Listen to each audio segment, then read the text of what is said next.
So today we're going to be creating this light writing effect, and we're going to be focusing on how to create hand-drawn curves.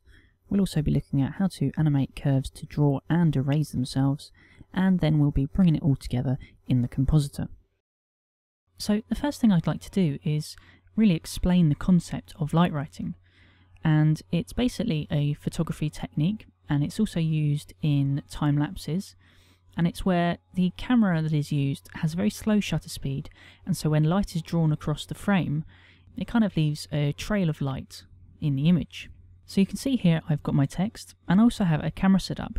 So if I look in the camera view, I can see I've got some nice perspective on the text.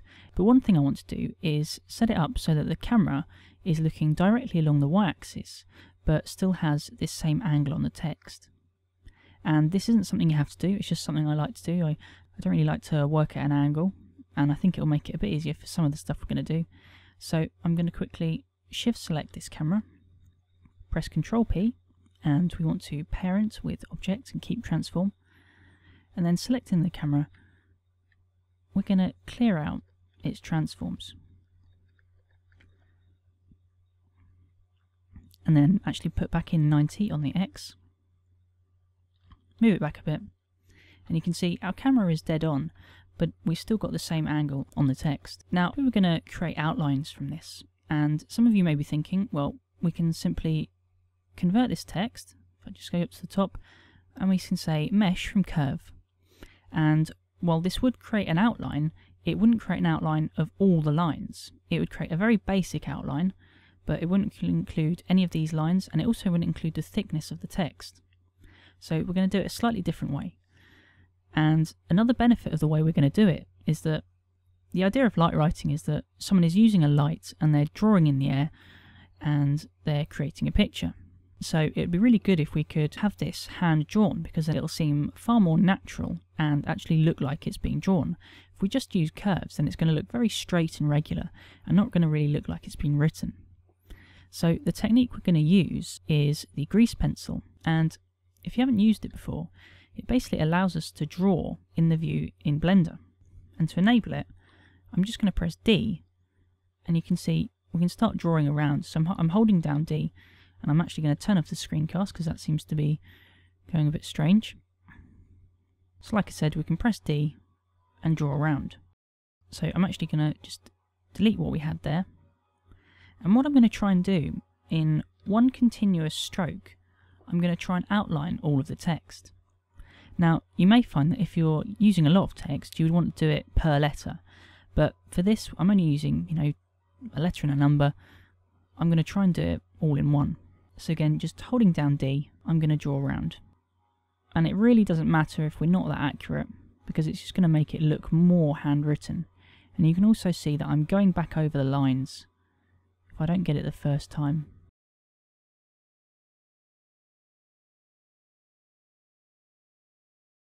And then when we want to get into the centre, we're just going to cut across and continue drawing. And then we're done.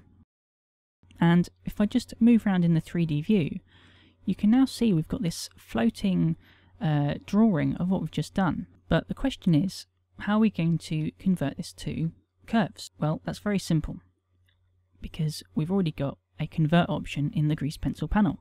So I'm going to click it, and we want a Bezier curve. And you'll see a lot of keyframes have appeared, and I'll explain that in a minute.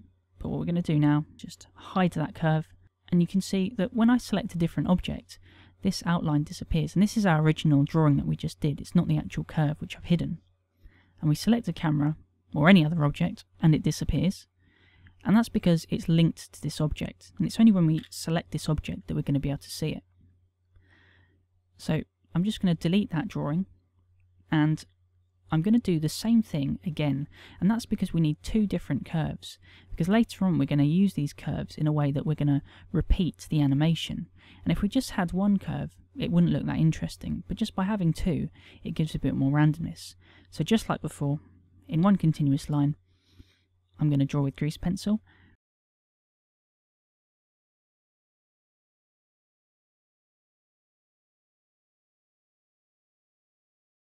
Again, we're going to convert it to a Bezier curve. And so I'm actually going to delete the grease pencil, and then I'm going to move this text, because we don't need it anymore, onto layer 10. So we're left with these two curves. If I press Alt-H, we can see them both.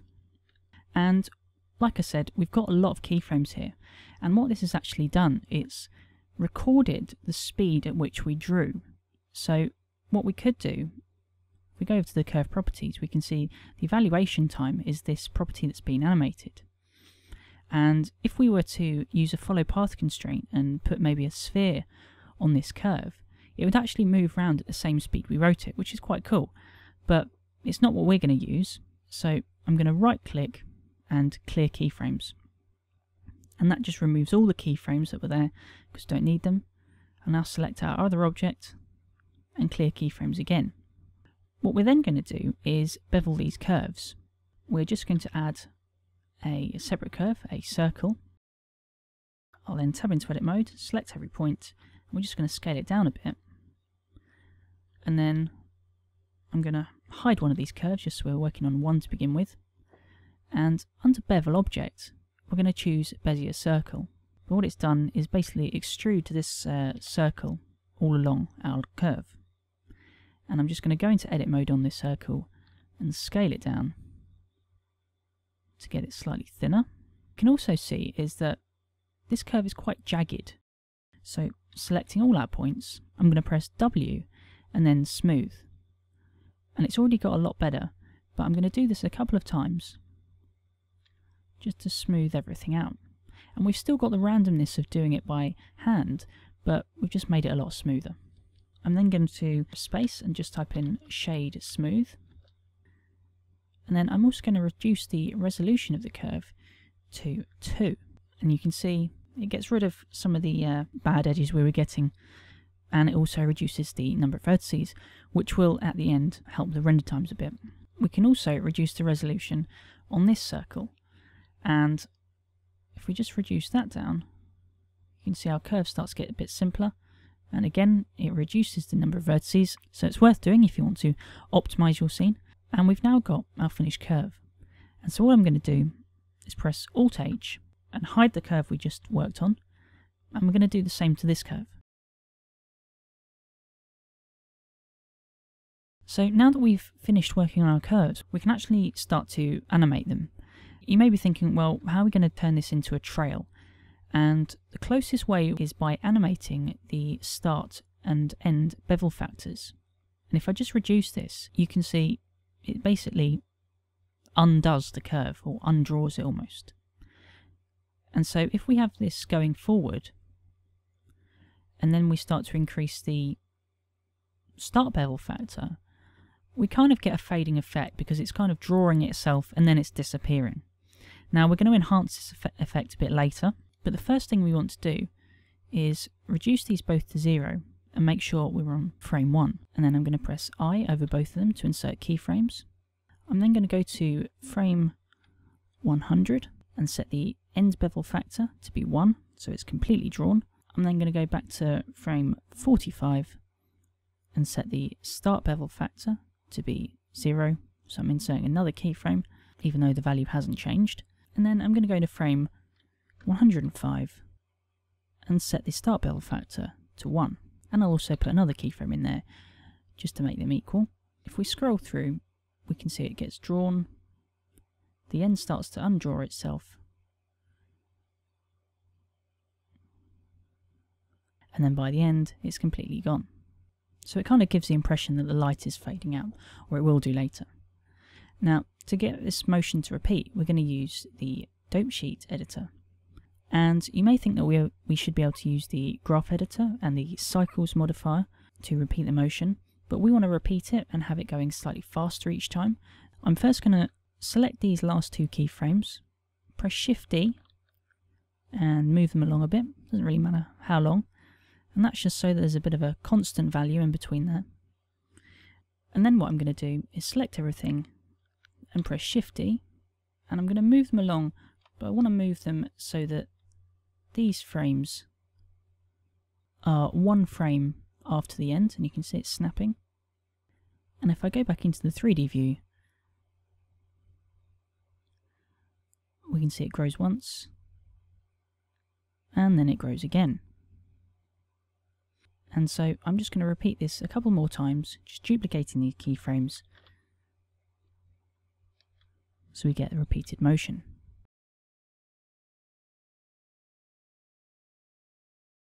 And so you can do this as many times as you want, but I'm just going to leave it there for the minute. And so we can see it's going up to frame 700, which is a bit too much. But the reason why I've done it so much is that we're going to speed these up and we're going to compress them. And so I'm going to select a whole section. And I'm also going to select these keyframes that are very close together. And then with the cursor on the first keyframe, so it's right on the keyframe, I'm going to press S and then 0.5. And what that's done is scaled it, and it uses the timeline marker as a point of where to scale it. So we've scaled it towards this first keyframe, and we've brought this end in by about 300 frames. And so what we can do is continue to do this in 0.5 increments along the timeline. So what I'm going to do is, with the box select tool, I'm going to press B and then middle mouse drag to deselect. And so we've just got these two keyframes that are close together. Again, I'm going to move my timeline marker to the first keyframe and then press S 0.5. And so it's scaled in again. And then I'm going to do the same. I'm not going to do a single section this time. I'm going to deselect quite a lot. And you don't have to be too perfect about this, because it gets to a point where you can't really see which keyframes you should be selecting. But roughly I'm selecting two sections here, and then SX 0.5. And you can see we've got down to about 250 frames again. And if I go back in the 3D view, if we scroll through, we should see it getting faster and faster until at the end we're actually going really quickly. And this is exactly what we want, because we're doing it as if kind of the person's writing it, and maybe they're writing it quicker and quicker, and it's leaving a trail in the air, and eventually the light trail will build up the image. Now, one thing I am going to do is just go into the graph editor. I'm going to press A twice to select everything, and then I'm going to press key, interpolation mode, and linear. And that just means we won't get any acceleration or deceleration each time. It's just going to go at a constant speed, which I think looks a bit better. Selecting the curve that doesn't have the keyframes, I'm going to open the dope sheet. And hopefully you can still see the keyframes of the object that's deselected.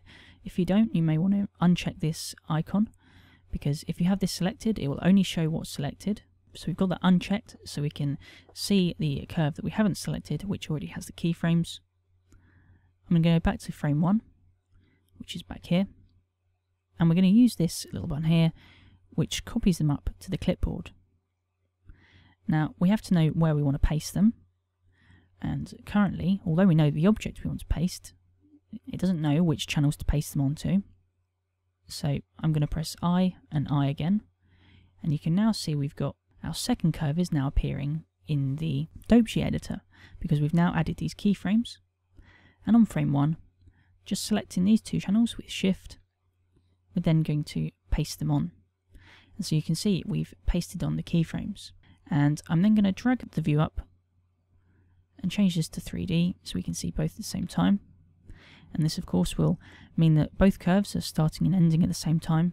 We don't quite want that, so we're going to offset them.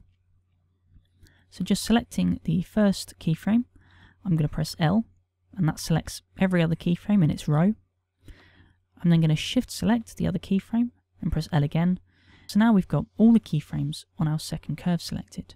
And then I'm going to press G, and we're just going to move them along roughly into that gap. And if I just zoom in a bit, we can see that as the curve is drawing, we've now got our second curve drawing as well. And so now they're overlapping. And obviously you can always speed this up further, but the idea you get is that it goes so fast that it starts to build up the image of the text. And obviously I'm scrolling a bit faster, but you get the idea, I think. So now we've got our curves, but we really need something that's going to kind of effectively draw the light. We do want to give the impression that it's being drawn. And to do that, I'm going to duplicate our first curve. I'm going to press Shift D, and then M and 4. And I'm going to go over to the fourth layer, and here is our duplicate. Now what we need to do is move something around the curve effectively. And you may be thinking, well, we can use the follow curve constraint. I spoke about it earlier, and we can get an object, maybe a sphere, to go around the curve. But that's actually using a different property, and that's the evaluation time. And currently we're animating the start bevel factor and end bevel factor to get the movement of the curve drawing. And you may think, well, if you animate them at the same time, you can get them to go around at the same time. But unfortunately, it just doesn't work like that, and it's very hard to match up an object that's set to go around this curve and the start and end bevel factor. And so we're going to have to actually be a bit creative and work out a different way to get something to travel around at the same speed.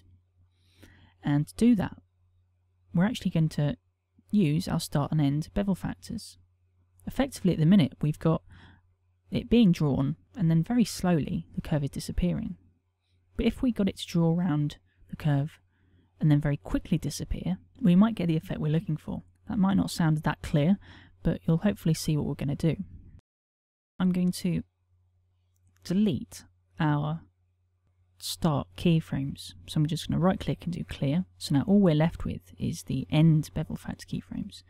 And if I just expand the view to bring up a dope sheet, what I'm then going to do is go back to the beginning, and like we did before, I'm going to copy them up, and then I'm going to actually delete these keyframes and insert 2 new ones, and then paste on the keyframes.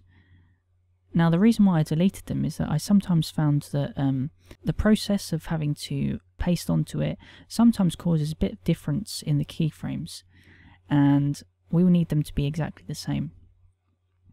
But if you remember, we inserted a new keyframe at the beginning, and if I change back to the graph editor, we can see it went back to being non-linear. So I'm going to select everything, and again key interpolation mode, linear, just to make sure everything's straightened up.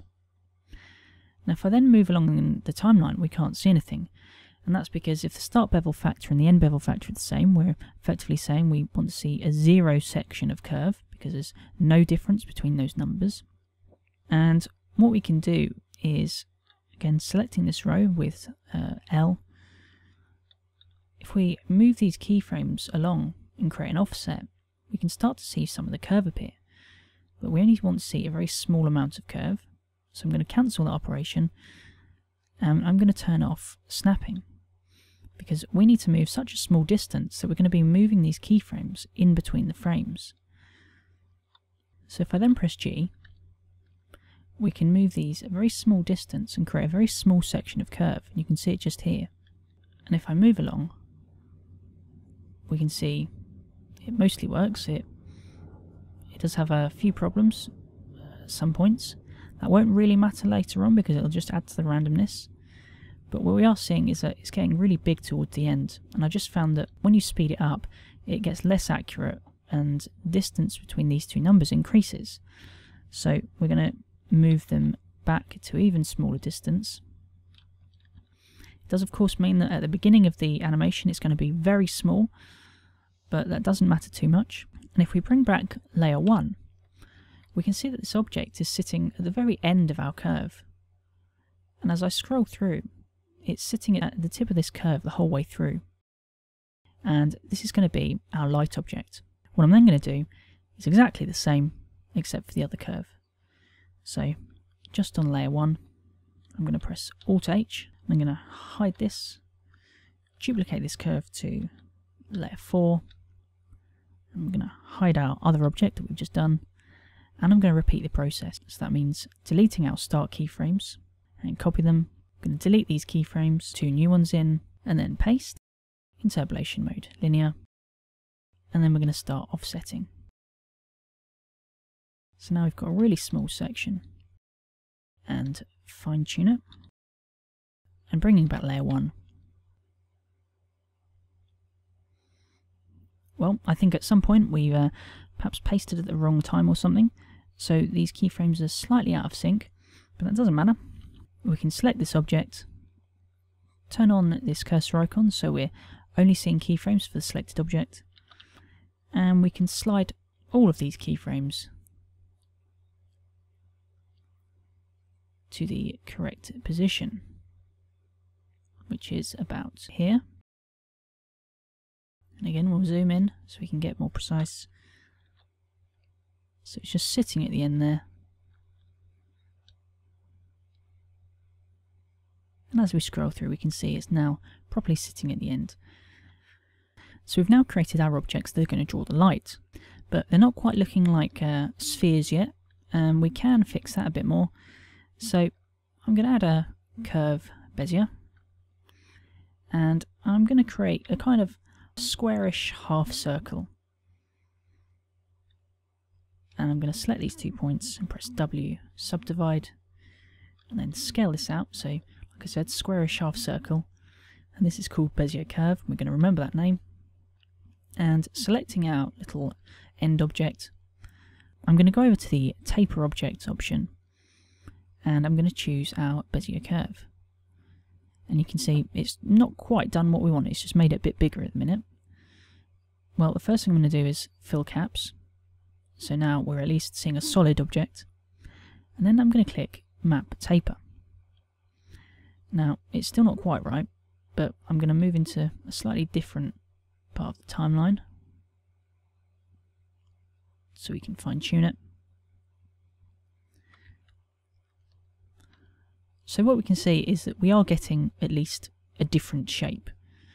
It's not quite the one we want yet, but almost. So I'm going to increase the resolution a bit, and just to explain Map Taper, the taper object controls how thick this curve is going to be, or this curve is going to be. And Map Taper says that it should only tell the curve how thick it should be at the parts where it's beveled. So if you turn that off, what it's actually doing is it's taking the whole curve into account, even though we can only see a small part of it. And it's saying over that whole amount, I'm going to use this curve to determine where to be thick and where not to be. What we want to do is say, just determine where to be thick over this part of the curve, and that's what that does. So if I just start changing this curve a bit, we can see we're getting a few changes. But if we move into a later part of the timeline, where this is a bit bigger, you can see it's a bit of a better shape. So this is looking a bit better, and increasing the resolution we get a bit of a better shape. And we should be able to correct this a bit more in the compositor. And if you fine tune it, I think you can get a better result, but we're at least getting something that's a bit more curved and slightly bigger. So we can collapse this down, and you can see right at the end it is starting to look a bit better, but you could fine tune that and make that a bit more even. So I'm then going to press Alt H, and we're then going to do the same to our other curve. So Bezier Curve, Fill Caps, and Map Taper. And this one's actually looking a bit better. I'm going to smooth shade it though, and up the resolution. That looks worse, so I'll reduce the resolution. And actually I'll reduce the resolution on that as well, and it looks a bit better. At least it's a more rounded shape. And I'll then move that to layer 10 as well. The next thing to do is work on the actual materials for this main curve. So I'm going to go back to layer 1, and I'm going to hide one of the curves so we can only see one, and then I'm going to bring out a node editor, and we're going to create a new material. I'm just going to quickly shade it smooth. We want to get some stripes going down it, or streaks, and this will again give the impression that it's being drawn by light and there's kind of different intensities to the light. So the first thing I'm going to do is add Shift A, input texture coordinate. Remember, we are using cycles, so make sure you've got it set up there. I'm then going to Shift A, texture, noise texture, and I'm going to set the scale to be 3. And if I just connect this to the diffuse and press Ctrl B to just draw a box around where we want to render, change into rendered view, we can't see very much, so I'm just going to lighten up the world of it, And you can see we're getting some kind of weird result, and this noise is kind of partially being stretched along, but it's looking a bit weird. And the way we can fix it is change it to normal mapping. And you can see now we're getting these streaks, and it's because this texture is now being stretched along the whole curve. But it's in colour at the minute, and to change that I'm just going to Shift A, Converter, might have been a bit quick, Converter, RGB to black and white, Shift A, Colour, Brightness and Contrast, and again drop that in, and I'm going to change the contrast to 10, so now we can really see those streaks. And I'm then going to add a shader mix, and we're not actually going to use these streaks in the diffuse, we're going to use it as a value to mix. So I'm going to Shift A, shader emission, and so this is going to be black, and these are going to be our orange lines,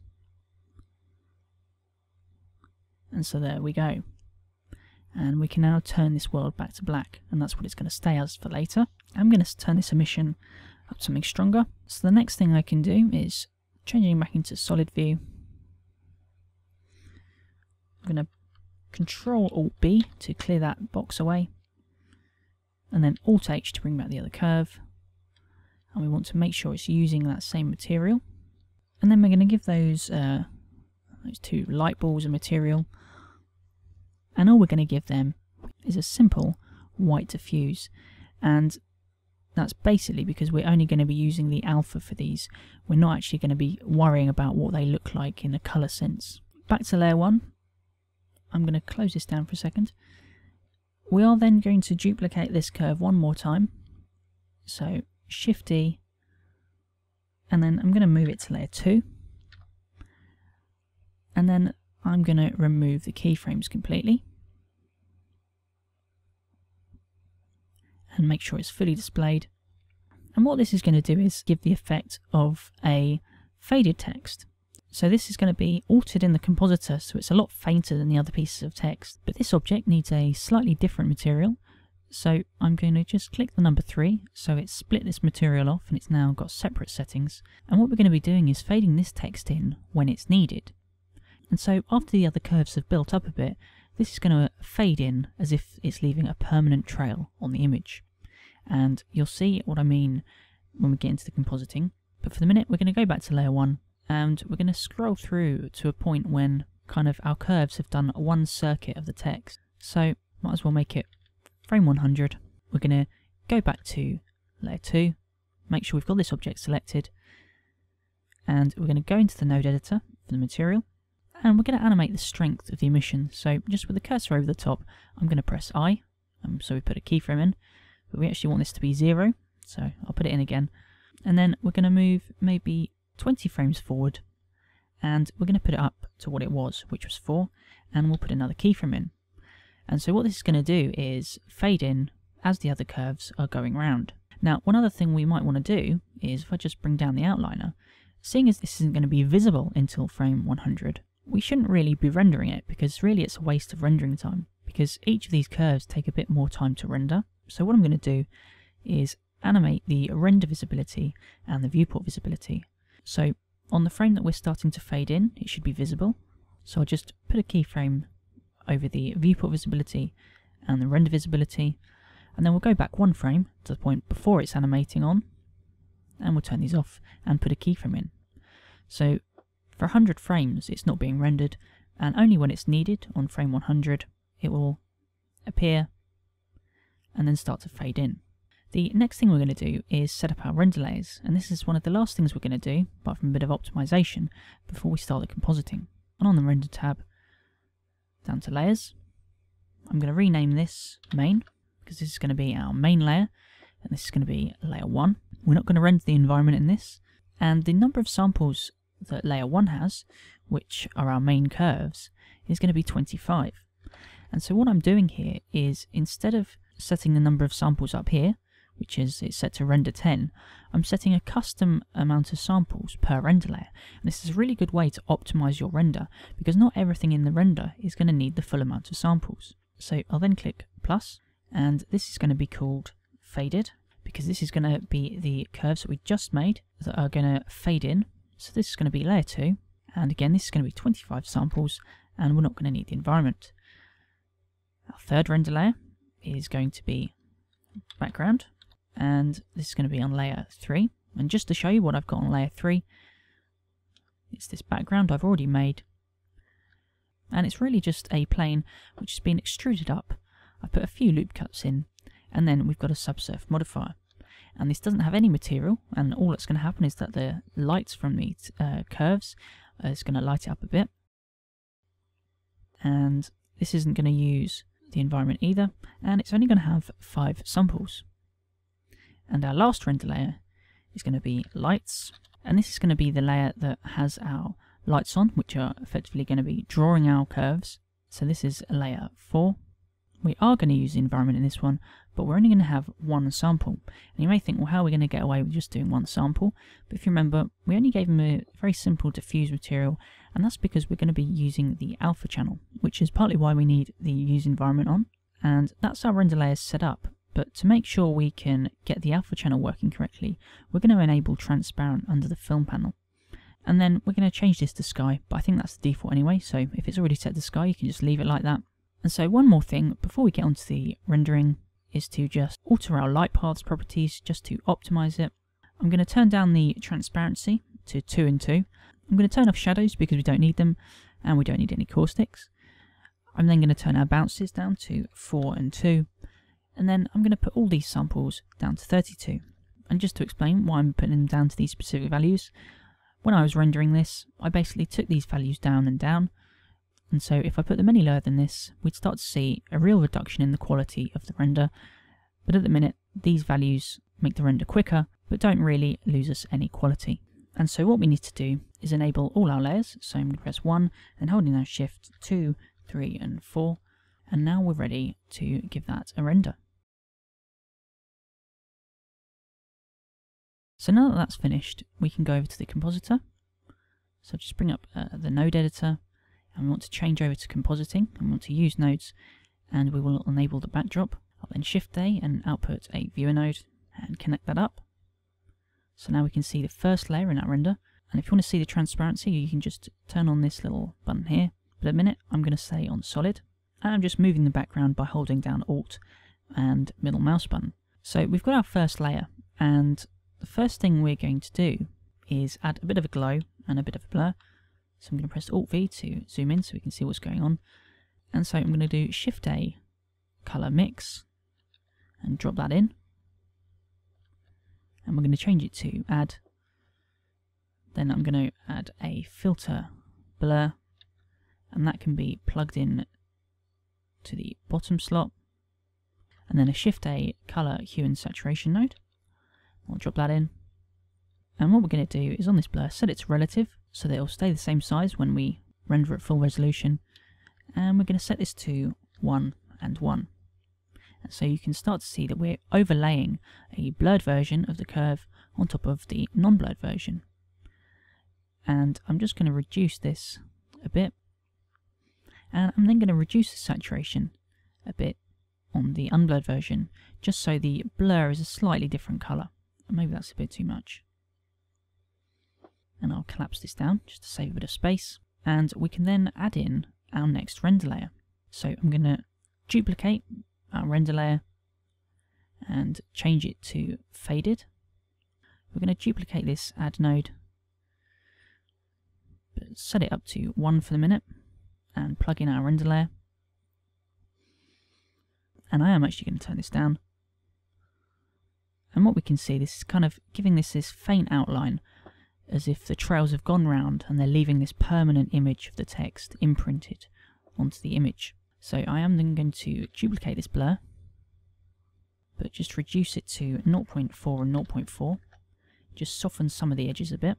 And I'm also going to duplicate this hue and saturation node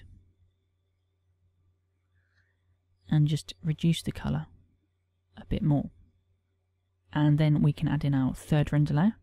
So then we'll duplicate this add node. So I'm going to duplicate this render layer here, change it to lights, And if I just Control-Shift-Click, which connects the viewer node to this node, you can see that we're not getting a very good result. And if you remember, we added a very simple diffuse material to those lights, and we didn't give them very many samples. But that's because we're more interested in the alpha.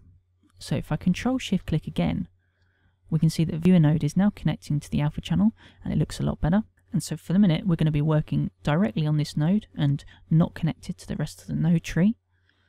So I'm going to duplicate this add node, and it is set to add, and then Shift-A, filter blur. And we're going to connect the alpha to the image, and then into the bottom.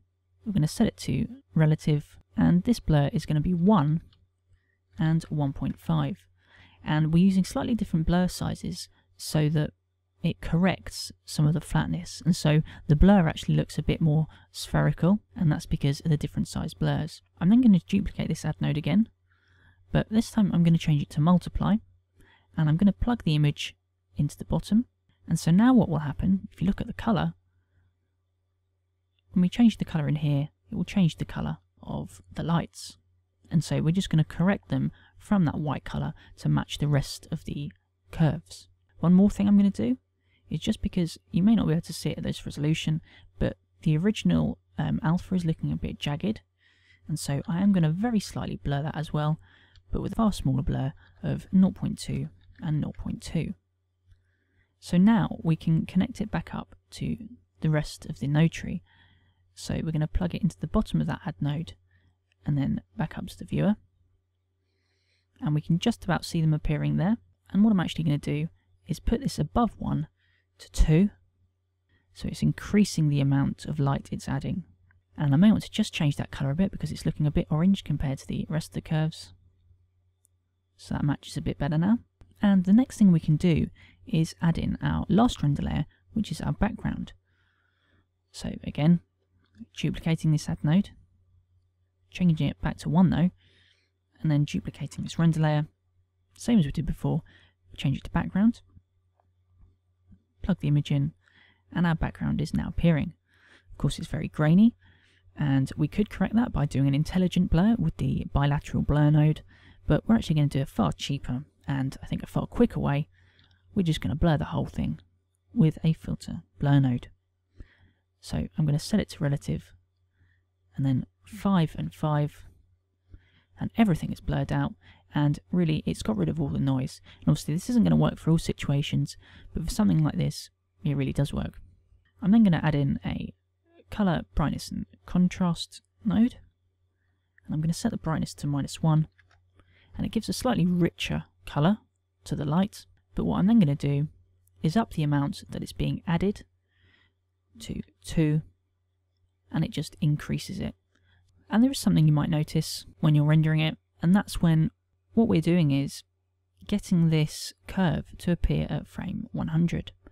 And because this object is still casting a shadow, you may see a jump in the background when an extra object appears, and so an extra shadow is cast. So you could always go into the options of the object if you are seeing a bit of a jump in the shadows, and just turn it off so it isn't casting any. But in mine I did have this, but I didn't actually notice it too much, so I wasn't really that bothered about it. So I hope you've enjoyed the tutorial. The only thing that's quite difficult is getting the keyframes to work, but once you break that down into more basic terms, so the fact that all we're doing is simply repeating a block of animation over and over again, it does become quite simple. And then probably the trickiest part is to get these little balls to work correctly. But again, break it down into a basic form. All we're doing is duplicating the keyframes from the first curves and offsetting them by 1 to create a very small section of curve. I do appreciate if you like and comment on the video if you do find it helpful. I hope to see you in the next tutorial. Goodbye.